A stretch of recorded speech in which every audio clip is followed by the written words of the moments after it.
This video, I'm going to show you how to find trending opBNB Memecoins on Dexscreener. And sure, subscribe and turn on the notification for lots of educational guides and contents like this. Now, not first. If you belong to the opBNB tab, right, what you're going to do now, you're going to click on this trending that is this tab with the fire streak.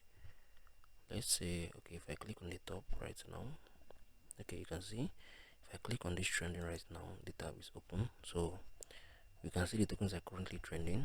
I think the last token here was launched 11 months ago, right, with a market cap of $31 million. So you can either select the 24 hours, the 1 hour, the 6 hours, or the 5 minutes for you to be able to see the trending opBNB Memecoins now at the moment. Now this will allow you can find trending memecoins on opBNB blockchain. If you find this video helpful, please share those below in the comment section. I'm gonna see you guys in the very next one.